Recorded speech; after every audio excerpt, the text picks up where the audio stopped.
કારણ કે મને બહુ બોલતા આવડતું નથી, મને કરતા આવે છે. એ નમૂનો તમારી સામે છે.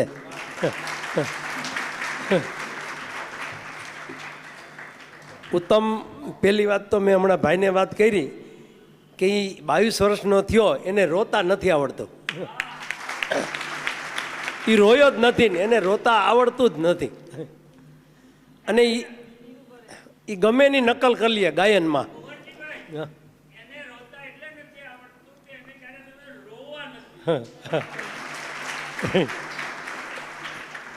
કારણ કે નહીં તો સાહેબ કોક દીક તો માણસને દુઃખ થાય ને, પણ એને દુઃખ જેવું ખબર નથી. એ રોયો નથી, એ નિંદરમાં હસતો હોય ને આમાં જ હસતો હોય. મને એમ થાય કે ઈશ્વરની કેવડી મોટી કૃપા છે એમ, કે આ જીવને મારી ઘરે મોકલો. હું ઘણાને કહું કે કોઈની ફેક્ટરી હોય ને તો એમાંય મોટું પ્રોડક્શન કરતો હોય ને, આ જગતમાં સારામાં સારું પ્રોડક્શન બનાવતો હોય ને, તો એનો ડિફેક્ટ પીસ નીકળે ને એ બજારમાં વેચે નહીં. શું કામ? કે કંપનીનું નામ ખરાબ થાય. પણ કોઈક અંગત માણસ હોય ને સાવ ઘરનો, એને ફેક્ટરીએ બોલાવીને એને કહે કે આ મોંઘો પીસ છે, તું લઈ નહીં શક, માટે તું ઘરે જઈને આને લઈને તું વાપરજે. મેં કીધું ભગવાનને મારે છે ને અંગત સંબંધ છે ને, એટલે મને એને બોલાવીને આ પીસ આપ્યો છે.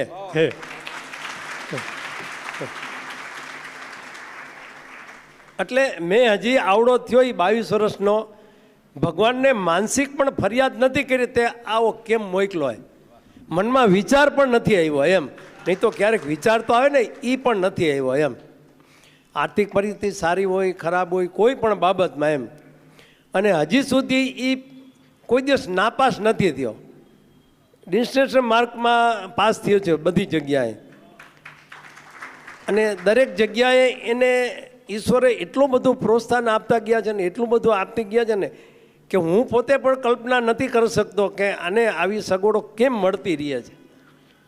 કારણ કે ઈશ્વરનો ચેક હોય ને એ કોઈ દિવસ કોઈ બેંકમાંથી પાછો ન ફરે. કારણ કે એને અગાઉ બધું મોકલી દીધો. આના ઓપરેશનો કરવા હતા ત્યારે વિચાર કરતો તો કેમ કરવા, એક ઓપરેશન 4-4 કલાક હાલે. અને આ બધું હોય ને 4-4 કલાક ઓપરેશન ચાલે. એકવાર તો એવું થયું ને, નાકનું ઓપરેશન કરતો ને ત્યારે ડૉક્ટર અંદરથી પાછા આવ્યા. મને કીધું કે, કારણ કે હિન્દુસ્તાનના મોટા ડૉક્ટર ગોલોરિયા હતા, એને મને કીધું કે એ કુંવરભાઈ इसमें तो बहुत तकलीफ है. મેં क्या है? तो कि इसमें तो छेद नहीं है. આપણે હાડકું હોય ને એમાં हड्डी एक इसमें तो हड्डी नहीं है. मैं तो अभी क्या करने पड़ा, इसमें होल करना पड़ेगा. मैं कैसे करेगा? तो कि ड्रिल से करना पड़ेगा. मैं तो कर लो, मेरा काम नहीं है. એટલે એને ચાલુ ઓપરેશને હોલ કર્યા. અને એ આવડો થયો ને, પણ એને કોઈ દિવસ એમ નથી કીધું કે મને નહીં આવડે એમ. એનામાં કોઈ દિવસ નેગેટિવ પોઈન્ટ આવ્યો જ નથી. તમે ગમે શીખડાવો શીખી લે, ગમે શીખડાવો શીખી લે, ગમે શીખડાવો શીખી લે. એને ગીતાજી આખી 4.5 વર્ષની ઉંમરે આવડી ગઈ હતી. અને અત્યારે ગીતાજી એવી કરે છે ને, તમે 18:5 બોલો એટલે શ્લોક બોલી જાય, 17:2 બોલો એટલે બોલી જાય, એક શબ્દ બોલો એટલે શ્લોક બોલી જાય. આખી ગીતાજીમાંથી વચ્ચેથી એક શબ્દ બોલો ને તોય તમને કહી દે આટલામો અધ્યાય, આટલામો શ્લોક, આટલામો ચરણ ને આટલામો શબ્દ. એમાં પાછી 1 સેકન્ડની વાર ન લાગે એમ. એને ગીતાજી મોઢે છે, નારદ ભક્તિ સૂત્ર, યોગ સૂત્ર, બ્રહ્મસૂત્ર, અષ્ટાધ્યાય, એના 4000 સૂત્ર છે. એ 4000 મોઢે, 11 ઉપનિષદો મોઢે. એને શ્લોકો તો એટલા મોઢે હશે ને એની કોઈ કલ્પના બહાર. એને કેસેટનું કેસેટો મોઢે છે. પણ એ કેમ કરી લે છે એ તો ઈશ્વરની કૃપા છે, પણ કરી લે છે બધું. તારે શું કહેવું છે? નમસ્કાર મિત્રો, હું ઉત્તમ મારું.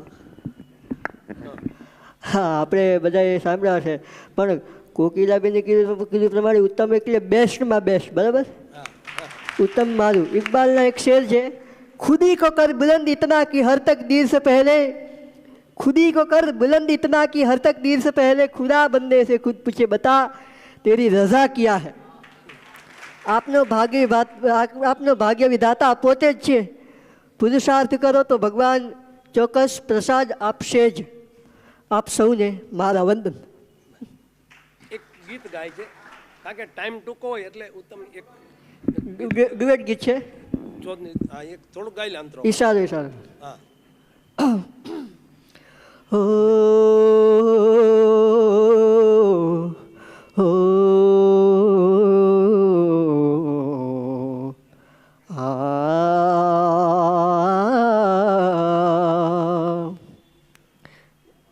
निगाहों निगाहों में जादू चलाना मेरी जान सीखा है तुमने यहाँ से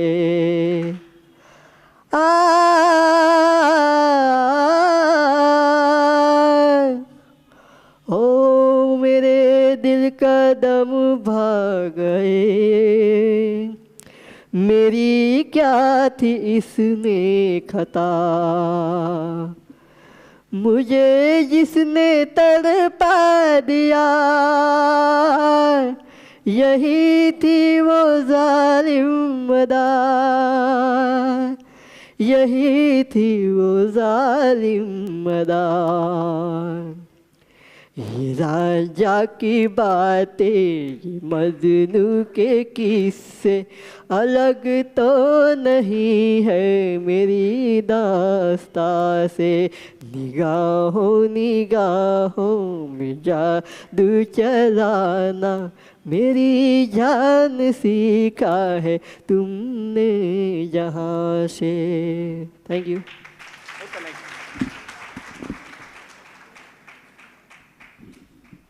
જીવનમાં ગીતા શીખવી ધ્યેય પ્રાપ્ત કરવો આવો પ્રેરણા તને ક્યાંથી મળતી? જીવનમાં આપણે બાળપણથી હું નાનો હતો ત્યારે 4.5 વર્ષથી ગીતાજીના શ્લોક પણ સાંભળતો હતો. નાનો હતો ત્યારે માના ગર્ભમાં મારો જન્મ થયો ને ત્યારે ગીતાજી સંભળાવતા. આપણે ગીતાજી ઉપનિષદો કોઈ પણ કેસેટ હોય હું સંભળાવતા જન્મથી. પછી સાંભળીને પાકું કરી લેતો એમ. હજી સાંભળીને પાકું કરી લઉં છું એમ.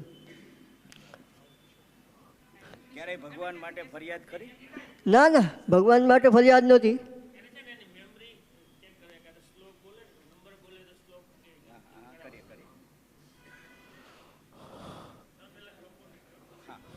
હવે તમને અહીંયાથી એક ભગવદ્ ગીતા ને મારું આપણે બે સાથે ઉભા રહીશું. ઉત્તમ એમના જીવનમાં જે સંઘર્ષ કર્યો અને અત્યારે જે પરિસ્થિતિમાં આપણને ઉદાહરણ પૂરું પાડી રહ્યા છે કે ક્યારેય ઉણપ હોતી જ નથી જીવનમાં. આપણે ખોટી ક્યારેક ફરિયાદ કરતા હોઈએ છીએ. આપણે બધાના હાથમાં એક ગીતાનું બુક આપવામાં આવશે. ગીતા કદાચ આપણને મોઢે હોતું જ નથી એટલે આપણે તો બુકમાં જોઈને પૂછવાનું છે. તમે ગીતાના ચોપડીની બુક તમને હાથમાં આપશે, એમાંથી કોઈ એક શબ્દ હો ને આપણે પ્રયત્ન કરશું. તો ભવાનભાઈ તમે કંઈ પહેલાં બુકનું નામ કહેશો. ઉપનિષદ છે ને તમારી પાસે?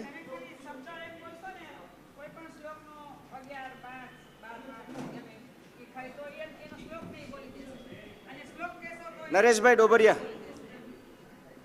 બોલો. શ્રીમદ ભગવદ્ ગીતા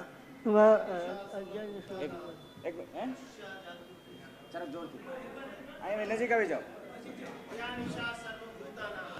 યા નિશા સર્વભૂતાનાં દસ્યાં જાગર્તિ સંયમી યસ્યાં જાગૃતિ ભૂતાનિ સા નિશા પશ્યતો મુનેઃ.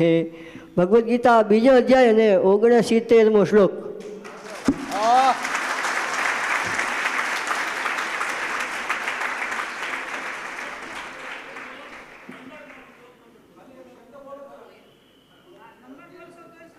બોલો જેવી સાહેબ, નજીક આવીને બોલો.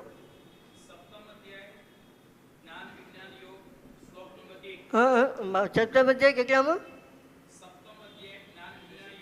કેટલામો શ્લોક? કેટલામો શ્લોક? પહેલો.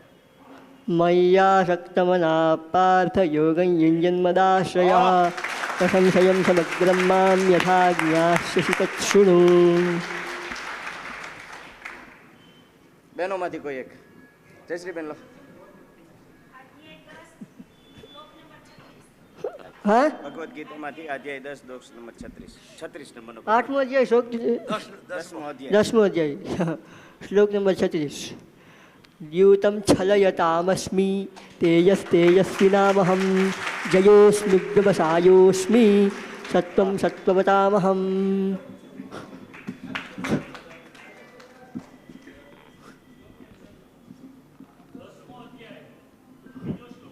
10મો અધ્યાય બીજો શ્લોક ભગવદ્ ગીતા. નમે વિદિસ્સુરગણાસ્ત્રભવન્ન મહર્ષયઃ અહમાદિર્હિ દેવાનાં મહર્ષીણાં જ સર્વશઃ. સાહેબ હવે આપણને શરમ થાય છે. એને વચ્ચેથી શબ્દ બોલશે ને વચ્ચેથી હા, તોય કહી દેશે. કોઈ પણ વચ્ચેથી એક શબ્દ બોલો, શ્લોકમાંથી કોઈ એક વચ્ચેથી શબ્દ બોલો. વચ્ચેથી હો. અશ્વિનભાઈ હવે લાસ્ટ. હા ટાઈમ ન હોય. બોલો જયશ્રીભાઈ. હા, વયે ઉમન આદેશ્વર. મય્યે વમન આધત્સ્વ. એ છે 12:8, 12માં જઈને 8મો શ્લોક. Thank you. કોઈ પણ ઉપનિષદમાંથી કોઈ મંત્ર બોલે તોય ચાલે. બોલો. હા, ઉદાસીનવદાસીनं ગુણેર્યો વ્યભિચાલ્યતે ગુણાવર્તંત ઇત્યેવ યોગ દૃશ્યતિ યો ન દૃશ્યતિ નિંદ્યતે. એ છે 14માંથી 23મો શ્લોક. Thank you. હવે અમારી એવી અપેક્ષા છે ઉત્તમ કે તું ખૂબ સારું ગાય છે અને મને એ પણ વિશ્વાસ છે કે કોઈ પણ પુરુષ સિંગરનો અવાજ તું તારા ગળામાંથી કાઢી શકે છે. તો અમે આશા રાખીએ કે કોઈ એક નારાયણ સ્વામી અમને સાંભળવા મળે.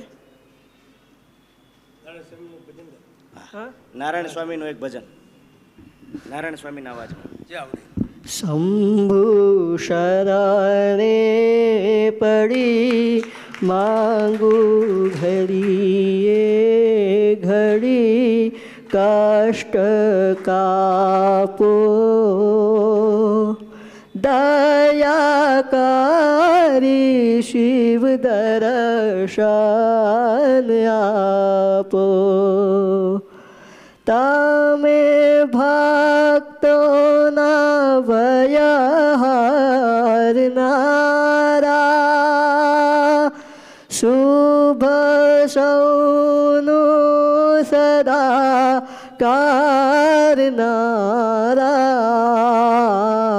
હું તો મંદમતી તારી અકળ ગતિ કષ્ટ કાપો દયાકારી શિવ દર્શન આપો. આમ તો ગણાય છે. Thank you.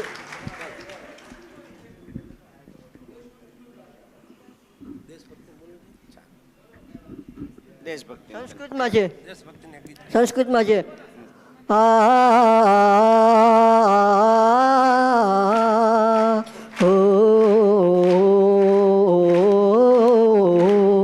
મમ દેશ ધરેયમ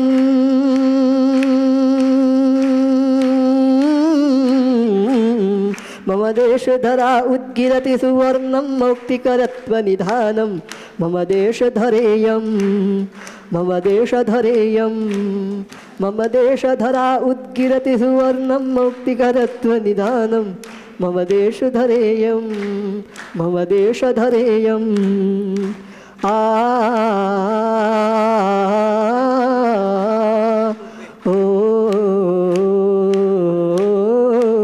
એમાં હિન્દી.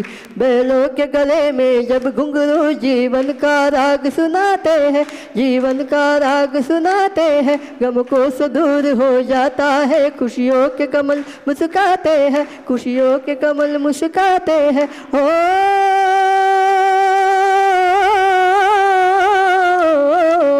संस्कृत में अरकस्तमधुररवशं श्रुतयो अरकस्तमधुररवशं श्रुतयो मृदुमन्द्रमुरलिकाणो विहर मृदुमन्द्रमुरलिकाणो विहर मदमस्तरिपौ नवशर्षभरा रमते हि नवो बारूपधर रमते हि नवो बारूपधर मम देशधरेयं मम देशधरा उद्गिरति सुवर्णं मौक्तिकरत्वनिधानं मम देशधरेयं मम देशधरेयं. બે ભાષામાં દેવનાગરી છે એટલે. Thank you so much. હું અપેક્ષા રાખું કે આપણી જગ્યા ઉપર ઊભા થઈને એકવાર ઉત્તમ તહે દિલથી આ તાળીઓનો નાદ તારા કાન સુધી જે પહોંચી રહ્યો છે એ અમારો અહોભાવ તને પ્રગટ કરી રહ્યા છીએ. અમારો ભાવ તારા સુધી પહોંચે આ તાળીઓના નાદ થકી એવો અમારો આ ભાવ છે.